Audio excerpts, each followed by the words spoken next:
আমি বলি আমার ভাষায়, সরকারকে ভূতে ধরেছে। ভূতের পা নাকি থাকে পেছনের দিকে, সামনে যত এগোতে চায় তত পেছনে চলে যায়। সরকারে কিসে ধরেছে? ভূতে ধরছে। সরকারের মাথার উপরে চেপেছে বামপন্থীরা। बर्बाद गुलिस्तान के लिए एक ही उल्लू काफी है, गुलिस्तान की हर शाख पे उल्लू बैठे हैं, फिर अंजाम गुलिस्तान क्या होगा। ফুল বাগানের ধ্বংস করার জন্য একটা হুতুম পেঁচা যথেষ্ট, কিন্তু হুতুম পেঁচা বসে গেছে প্রত্যেক ডালে ডালে। ফুল বাগানের অবস্থা কি হবে আল্লাহই জানে। শিক্ষা ব্যবস্থায় তিন নাস্তিক বসা। আইন যাকে দেওয়া হয়েছে তিনি আইনের চেয়ারে বসে সব বেআইনি কথা বলতেছেন। তিনি বলতেছেন ধর্ম ভিত্তিক রাজনীতি চলবে না। প্রধানমন্ত্রী আপনি বলেন নাই আমরা আপনার কল্যাণকামী, যেভাবেই হোক আপনি প্রধানমন্ত্রী হয়েছেন, যেভাবেই হোক আপনি সরকারে গেছেন, আমরা চাই 5 বছর আপনি চালান, কিন্তু ভালোভাবে চালান। যাদেরকে বসাইছেন এই লোকগুলির একটু চেনেন। এই লোকগুলি হচ্ছে তারা যারা আপনার পিতা স্বাধীনতার স্থপতি প্রেসিডেন্ট মরহুম শেখ মুজিবুর রহমান, যার জনপ্রিয়তা ছিল আকাশচুম্বী, সে আকাশচুম্বী জনপ্রিয়তা থেকে মাটির সাথে ধসিয়ে দিল কারা? তাদেরকে আপনি মন্ত্রী বানিয়েছেন। আপনার পিতার যে দশা তারা করেছিল, এরাও আপনার সেই দশা করে ছাড়বে। তার প্রমাণ হচ্ছে মন্ত্রী বলছে ধর্মনিরপেক্ষ ধর্মভিত্তিক রাজনীতি চলবে না। আপনি বলেন নাই, উনি বলেছেন। আপনি প্রতিবাদ করেন নাই, আপনার প্রতিবাদ না করাটাই ওই বক্তব্য আপনি সমর্থন করেছেন বলে প্রমাণিত হয়ে গিয়েছে। ধর্মভিত্তিক রাজনীতি নিষিদ্ধ ঘোষণা করবার মতো দুঃসাহস করবেন না। ধর্মভিত্তিক রাজনীতি শুধু বাংলাদেশে নয়, ভারতে আছে, শ্রীলঙ্কা আছে, মালদ্বীপে আছে, অস্ট্রেলিয়া আছে, আমেরিকা আছে, নিউ গিনি আছে, অস্ট্রেলিয়া আছে, আমেরিকা আছে, ইউরোপে আছে। পৃথিবীতে গণতান্ত্রিক অন্তত 50টি দেশে ধর্মভিত্তিক রাজনীতি আছে। তারা ইলেকশন করছে এবং ক্ষমতায় গিয়ে তারা পার্লামেন্টে অংশগ্রহণ করছে। বাংলাদেশে ধর্মনিরপেক্ষ রাজনীতি আপনি বন্ধ করতে পারবেন না, অসম্ভব। আইনমন্ত্রী আইন পাশ করে নিষিদ্ধ ঘোষণা করার জিনিস পান নাই। আপনি আইন পাশ করে নিষিদ্ধ করুন, সোনার ছেলেরা টেন্ডারবাজি করতে পারবে না, নিষিদ্ধ।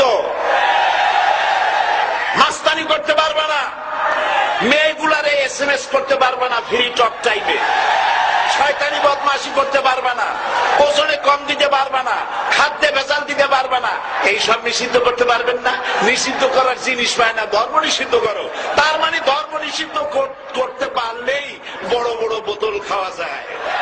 ধর্ম নিষিদ্ধ করতে পারলেই চুরি করা যায়, ডাকাতি করা যায়, বদমাশি করা যায়।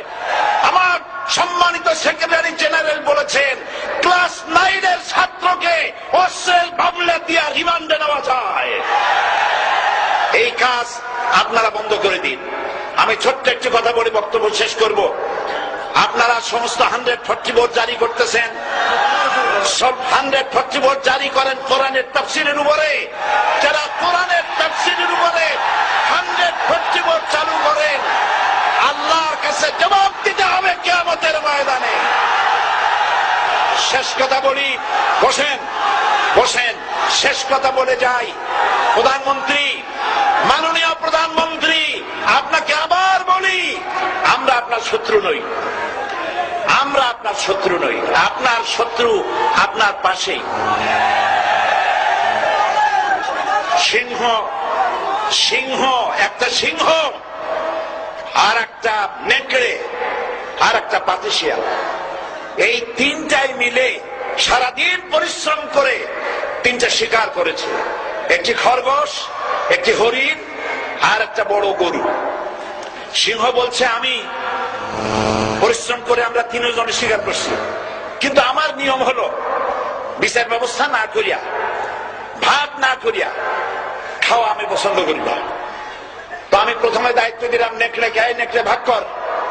নেকড়ে বললো মহারাজ এটা ভাগ করার কি আছে, ওই খরগোশটা বেটা পাতিশিয়াল খাক, হরিণটা আমি খাই। যেহেতু আপনার দেহ বড়, আপনি মহারাজ, আপনি গরুটা খান। সিংহের মেজাজ খারাপ, বেয়াদব, এই ধরনের অসম বন্টন নীতি কে তোকে শিখালো? এক থাপ্পড় মারছে, নেকড়ের কল্লা উড়ে গিয়ে 50 হাত দূরে পড়ে গেছে। এবার সিংহ বলছে, এই শিয়াল ভাগ কর বেটা। শিয়াল কয়, মহারাজ এই সাধারণ জিনিসে কি ভাগ করার কোন বিষয়? কয় না, ভাগ না করলে তো আমি খাইতে পারি না। তো ভাগটা যদি আমার করতেই বলেন, আমি বলবো খরগোশ দিয়ে আপনি ব্রেকফাস্ট করবেন, লাঞ্চ করবেন হরিণ দিয়ে, ডিনার করবেন গাভী দিয়া। মহারাজ খুব খুশি, হ্যারে শিয়াল রে, এত সুন্দর ইনসাফ ভিত্তিক বন্টন নীতি কে তোরে শিখাল রে? একটু আগে যে কল্লা দিয়া গেল ওই আবার শিখাই গেছে। কাজী ধর্মভিত্তিক রাজনীতি নিষিদ্ধ করতে গিয়ে ফেরাউন আর নমরুদ যে শিক্ষা পেয়েছে তার থেকে শিক্ষা গ্রহণ করুন। আগুন নিয়ে খেলবেন না, বরদাস্ত করবে না বাংলাদেশের 16 কোটি মানুষ। মুসলমান তো দূরের কথা, হিন্দু, খ্রিস্টান, বৌদ্ধ সব ধর্মপ্রাণ ধর্মভিত্তিক রাজনীতি নিষিদ্ধ করার মতো আগুন নিয়ে খেলা বন্ধ করুন, বন্ধ করুন। জনগণ মানবে না, মানবে না, মানবে না। আল্লাহ হাফেজ।